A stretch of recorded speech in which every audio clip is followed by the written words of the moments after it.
The Thursday before the enforcement action happened, I got a call and I was told that we plan on having 180 federal agents here, and we're going to conduct an operation at the Swift plant. Today in the United States and around the world, immigration will become what I call the plague of the 21st century, or the human Katrina of the 21st century.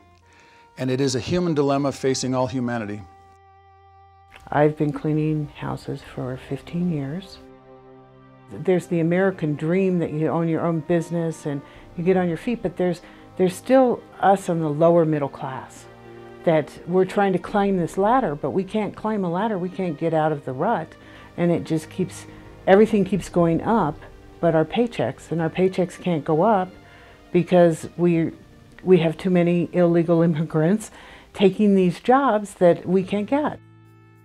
From our perspective, every employee was lawfully in our employ. We had complied with the laws and they were our employees. And we felt that emotional and ethical obligation to do everything we can to safeguard, families, the community, and the circumstances. Pues dijeron, ya se llenó este camión y vámonos. Y me fui y pues yo todavía en la mente llevaba, ¿y mi familia? ¿Qué va a pasar con mi familia? Yo ya me llevo a migración, ¿qué va a hacer mi familia? Yo pienso que todos nos acobardamos y dijimos, pues vámonos. Ya nos subieron como a las 10 de la mañana a los camiones, todos amarrados con cadenas de las manos y pies, como si fuéramos unos asesinos o de lo peor nos trataron. Y todo el día nos tuvieron hasta como las 7 de la noche amarrados.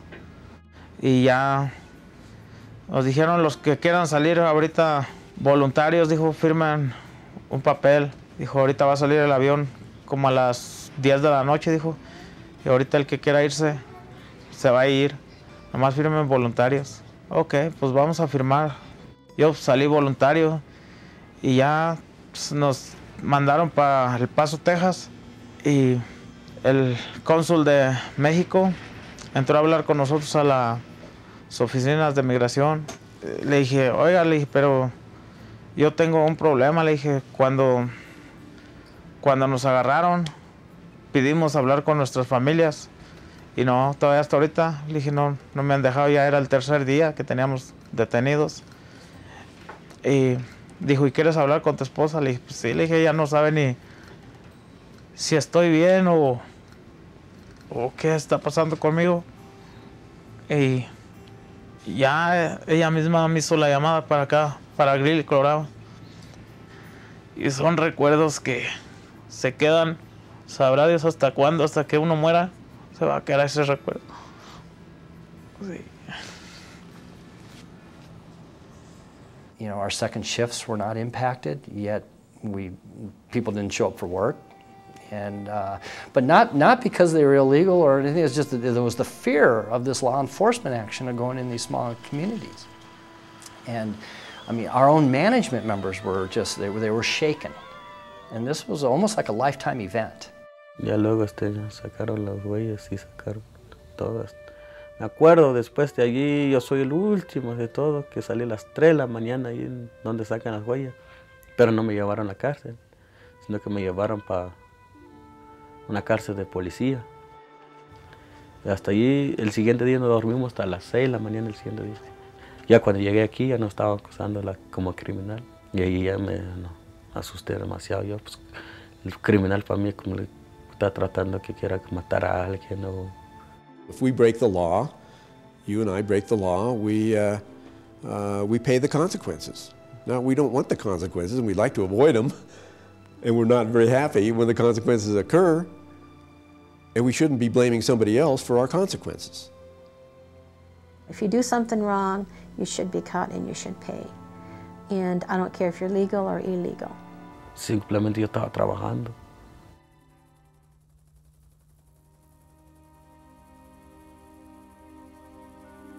When I got there, I parked my car and started walking towards the plant. I could hear people saying, "There's Father, there's Father, there's Father." And I thought to myself, what am I supposed to do? So I decided that the only thing I could do, I thought, I'm not going to join any protest. I'm not going to stand and yell. So I found the woman who called me, and I said to her, gather some people together, we'll say the rosary. Thinking, I'll say the rosary, and maybe that'll take the focus off a few things and give people something to do.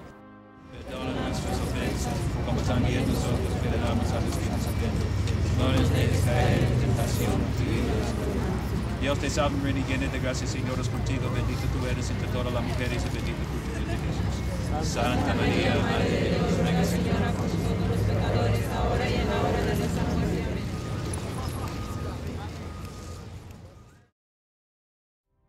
To see those people whining and crying and yelling and screaming and all of that, and you've got a little child, 3 or 4 years old in that, and then you don't think that's not going to affect them for the rest of their life? It will. A lady who called me from inside the plant, her and her husband were both detained, and they had children that were at school. They needed to be picked up. And she called me and she was crying. And you know, it was heart-wrenching. And so we got people to pick up the children and take care of them.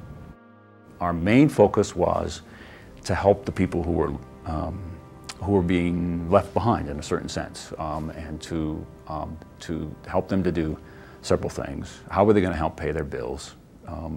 Where were they going to find resources for food and clothing? They broke the law, and the law came in and did what the law was supposed to do. If I rob a bank, I'm going to jail, but nobody's going to feed my family, give me clothing and extra money. No one's going to do that for me. This is a disgrace that this would happen in this day and age in the United States of America. I was very offended by it, so we had a press conference that day. We contacted immigration attorneys that day. And I talked to a number of officials myself. I said, I'm an attorney as well as the president. I represent them in my capacity as union president. I represent them in my capacity as an attorney. And I've got a right to know who's been detained, and I have a right to know where you've taken them. And they would not give us answers. And that continued for weeks. There was a community forum the night of the raid, and I'll never forget that moment and seeing, you know, the son or daughter, a mother of someone who's been jailed and detained. Not knowing where they are and having so many questions that couldn't be answered. It was a nightmare. This kind of wholesale, I'm going to sweep you up, and if you look Mexican, you're going to get pulled aside and prohibited from talking to your family and prohibited from talking to any legal counsel, and we're going to take you away and nobody's going to know where you went. That just sounded to me like it was something that should be completely and utterly in contradiction to what we are as a nation. Isn't it tragic that the workers that were rounded up in this raid had no way of becoming legal?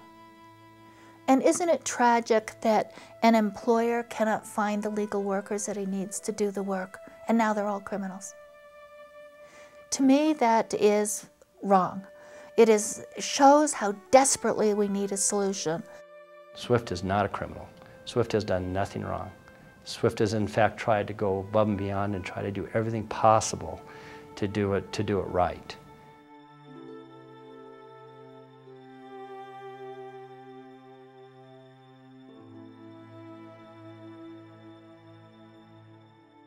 As I was growing up, we often made the comment that Greeley was a city of wide streets and narrow minds.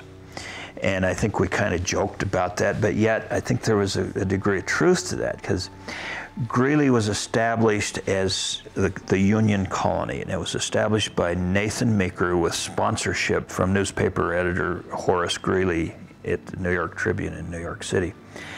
And it was established as kind of a special place for a select group of people. They built a wall around the community, and the story goes that there were actually still parts of that wall around Greeley up until maybe 1950. Before we were called the Mexican town, or the Tijuana or whatever.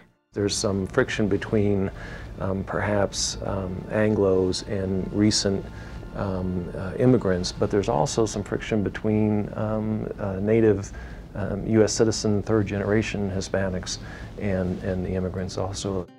My folks came from Mexico in 1918, but they came over legally through the Laredo, Texas office. I'm very proud to be an American. I love my country. I support it. And I don't believe that a lot of illegal aid should be given to illegals that don't earn it. Beef is a staple of the American diet. It's part of our culture to eat meat. So, you know, it kind of hits in a very visceral way, you know, food supply, how are we going to get the job done? There's an estimated between about 225,000 and 275,000 undocumented immigrants in Colorado. That represents roughly about 5% or so of the state's population. From a policy and economic point of view, you know, illegal immigration is about as rich a subject as you can imagine. So it's hard to deal with this and not enter into almost every sphere of society. The differences between the immigrants yesterday and today aren't really all that significant. What's different is us. Our society has fundamentally changed. An analogy is to donuts. When you're 8 years old, you eat all the donuts your parents will let you eat. They're probably even good for you. When you're 46 years old, you can't eat donuts like that anymore. You're not sick, you're just mature. You've outgrown the ability to eat donuts like that. Immigration is similar. In a word, we have changed not just in degree, but in kind. Modern society is fundamentally different than anything that's gone before it, and immigration is now something that we've outgrown, a phase that we need to leave behind. The first big amnesty was passed by Congress in 1986, and it was based on a deal, an explicit grand bargain, they actually called it that, prohibiting the employment of illegals for the first time ever. Being illegal was illegal, but employing an illegal was not. And turning the jobs magnet off was considered key. So for the first time ever, prohibiting the employment of illegals, but in exchange, tying up the loose ends of the old policy. But the promises of enforcement were abandoned. Clearly the government let us down. They let us down by not enforcing immigration law for more than 15 years. They just didn't do it. Why didn't they do it? There's a myriad of reasons why they chose not to. The big one was they didn't have any funding to do it. Congress never gave the money to the executive branch to enforce the law. But now what we're trying to do is overreact and overcompensate. Like everybody does when they make a mistake, I'm going to overcompensate. We're overcompensating now instead of focusing on a solution. Right after September 11th, 2001, the Immigration and Customs agencies were combined into Immigration and Customs Enforcement as part of the Department of Homeland Security. So as a result of that, their focus changed from immigration to terrorism. And it's just started to focus back on immigration in the last 2 years. The issue to me has always been illegal immigration. And people sometimes want to blend those two and forget the word illegal. And that's the key word to me. The illegal immigration problem, I think, is a serious one, and it shows a disrespect for the law. We need to find ways to let more people into our country legally. And two, we need to figure out whether we really have the guts to enforce the laws that we have in this country.